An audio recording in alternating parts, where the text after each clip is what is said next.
Worker and Co. of Cologne. The first kinetoscopes arrived in Belgium at the fairs in early 1895. The Edison's kinetoscope Franchise, a Belgian company, was founded in Brussels on the 15th of January, 1895, with the rights to sell the kinetoscopes in Monaco, France and the French colonies. The main investors in this company were Belgian industrialists. On the 14th of May, 1895, the Edison's kinetoscope Belge was founded in Brussels.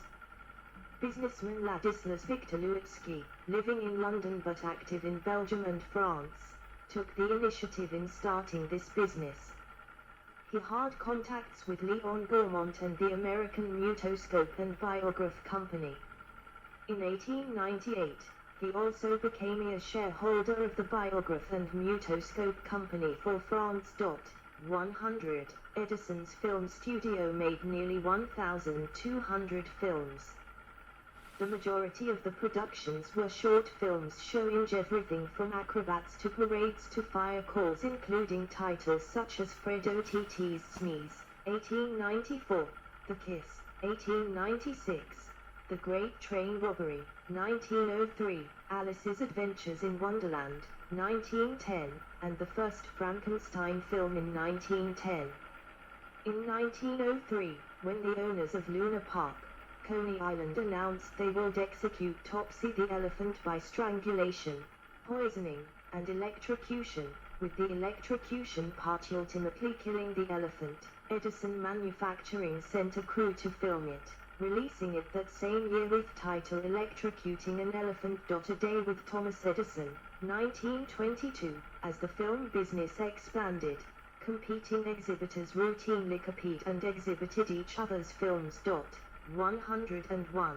To better protect copyrights on his films, Edison deposited prints of them on long strips of photographic paper with the U.S. Copyright Office. Many of these paper prints survived longer and in better condition than the actual films of that era. 102. In 1908, Edison started the Motion Picture Patents Company, which was a conglomerate of 9 major film studios, commonly known as the Edison Trust. Thomas Edison was first honorary fellow of the Acoustical Society of America, which was founded in 1929. Edison said his favorite movie was The Birth of a Nation. He thought that talkies had spoiled everything for him. There isn't any good acting on the screen. They concentrate on the voice now and have forgotten how to act. I can sense it more than you because I am deaf. 103. His favorite stars were Mary Pickford and Clara Bow. 104. Mining. Starting in the late 1870s, Edison became interested and involved with mining. High-grade iron ore was scarce on the east coast of the United States, and Edison tried to mine low-grade ore. Edison developed a process using rollers and crushers that could pulverize rocks up to 10 tons. The dust was then sent between 3 giant magnets that would claw the iron ore from the dust. Despite the failure of his mining company, the Edison Ore Milling Company, Edison used some of the materials and equipment to produce smoke. 105. In 1901, Edison visited an industrial exhibition in the Sudbury area in Ontario, Canada, and thought nickel and cobalt deposits there could be used in his production of electrical equipment. He returned as a mining prospector and is credited with the original discovery of the Falconbridge ore body. His attempts to mine a ore body were not successful, and he abandoned his mining claim in 1903. 106. A street in Falconbridge, as well as the Edison Building, which served as the head office of Falconbridge Mines, are renamed for him. Rechargeable battery. Share of the Edison Storage Battery Company, issued the 19th of October, 1903. In the late 1890s, Edison worked on developing a lighter, more efficient rechargeable battery, at that time called an accumulator. He looked on them as something customers could use to power the phonographs, but saw other uses for an improved battery, including electric automobiles. 107. The then available lead-acid rechargeable batteries were not very efficient and that market was already tied up by other companies, so Edison pursued using alkaline instead of acid. He had his lab work on many types of materials, going through some 10,000 combinations, eventually settling on a nickel-iron combination. Besides his experimenting, Edison also probably had access to the 1899 patents for a nickel-iron battery by the Swedish inventor Waldemar Jungner. 108. Edison obtained a US and European patent for his nickel-iron battery in 1901 and founded the Edison Storage Battery Company, and by 1904 it had 450 people working there. The first rechargeable batteries he produced were for electric cars, but there were many defects, with customers complaining about the product. When the capital of the company was exhausted, Edison paid for the company with his private money. Edison did not demonstrate a mature product until 1910, a very efficient and durable nickel-iron battery with Li as the electrolyte. The nickel-iron battery was never very successful. By the time it was ready, electric cars were disappearing, and lead-acid batteries had become the standard for turning over gas-powered car starter motors. 108. Chemicals. At the start of World War I, the American chemical industry was primitive. Most chemicals were imported from Europe. The outbreak of war in August 1914 resulted in an immediate shortage of imported chemicals. One of particular importance to Edison was phenol, which was used to make phonograph records, presumably as phenolic resins of the bakelite type. At the time, phenol came from coal as a byproduct of coke oven gases or manufactured gas for gas lighting. Phenol could be nitrate to picric acid and converted to ammonium picrate, a shock-resistant high explosive suitable for use in artillery shells. A telling of the phenol story is found in the Aspirin Wars. 109. Most phenol had been imported from Britain, but with war, Parliament blocked exports and diverted most production of ammonium picrate. Britain also blockaded supplies from Germany. Edison responded by undertaking production of phenol at his Silver Lake facility using processes developed by his chemists. 110. He built 2 plants with a capacity of 6 tons of phenol per day. Production began the first week of September, 1 month after hostilities began in Europe. He built 2 plants to produce raw material benzene at Johnstown, Pennsylvania, and Bessemer, Alabama, replacing supplies previously from Germany. Edison also manufactured aniline dyes, which previously had been supplied by the German Dye Trust. Other wartime products include Zion, p-phenylenediamine, shellac and Pyrex. Wartime shortages made these ventures profitable. In 1915, his production capacity was fully committed by mid-year.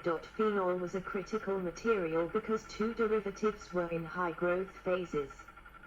Bakelite, the original thermoset plastic, had been invented in 1909. Aspirin, too, was a phenol derivative. Invented in 1899, it had become a blockbuster drug.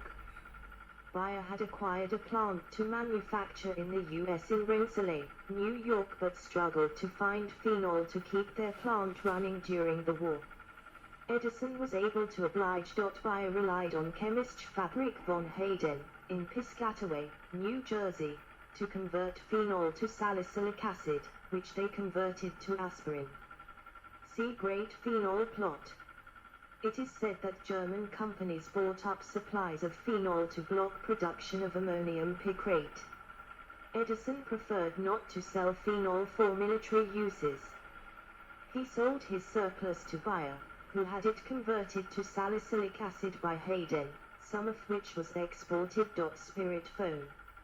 In 1920, Edison spoke to American Magazine, saying that he had been working on a device for some time to see if it was possible to communicate with the dead. 111, 112. Edison said the device would work on scientific principles, not by an occult means. 111.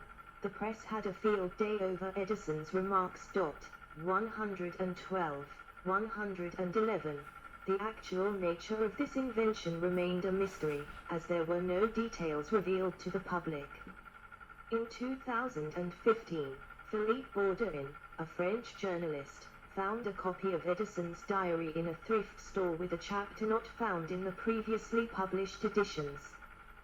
The new chapter details Edison's theories of the afterlife and the scientific basis by which communication with the dead might be achieved. 111. Final years.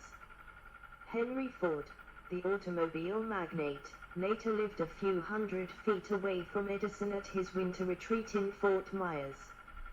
Ford once worked as an engineer for the Edison Illuminating Company of Detroit and met Edison at a convention of affiliated Edison Illuminating Companies in Brooklyn, NY in 1896. Edison was impressed with Ford's internal combustion engine automobile and encouraged its developments. They were friends until Edison's death.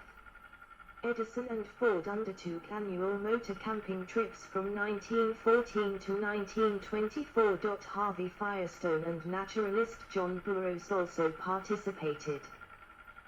Henry Ford, Thomas Edison, and Harvey S. Firestone, respectively.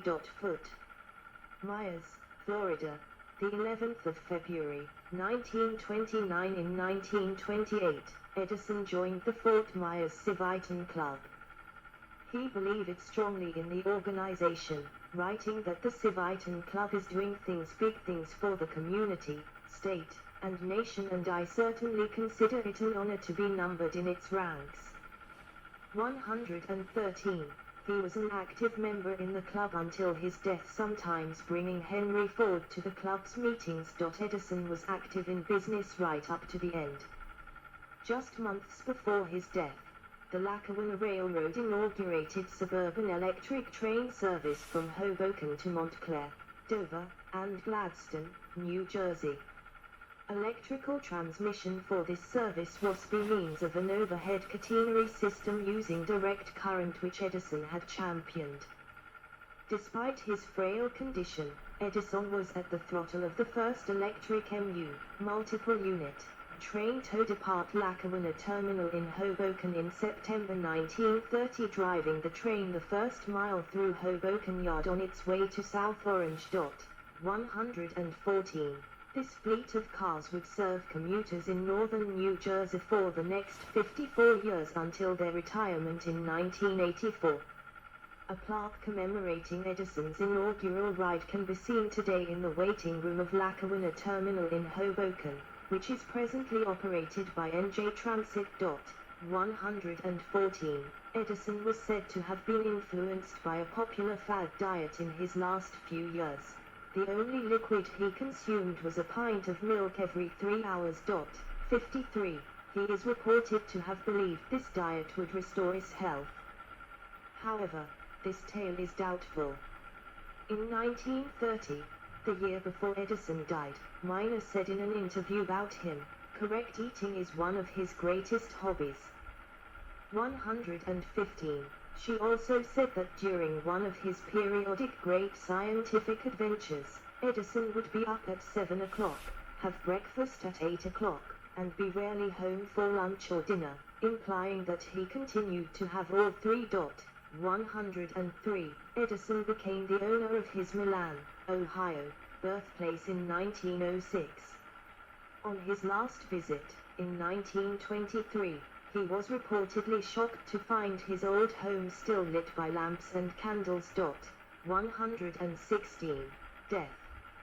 Edison died of complications of diabetes on the 18th of October, 1931, in his home, Glenmont in Llewellyn Park in West Orange, New Jersey, which he had purchased in 1886 as a wedding gift for Miner. Reverend Stephen J. Hubban officiated at the funeral, winking sad smiley. 117. Edison is buried behind the home. 118. 119. Edison's last breath is reportedly contained in a test tube at the Henry Ford Museum near Detroit. Ford reportedly convinced Charles Edison to seal a test tube of air in the inventor's room shortly after his death as a memento. 120. A plaster death mask and casts of Edison's hands were also made. 121. Miner died in 1947. Marriages and children. On the 25th of December,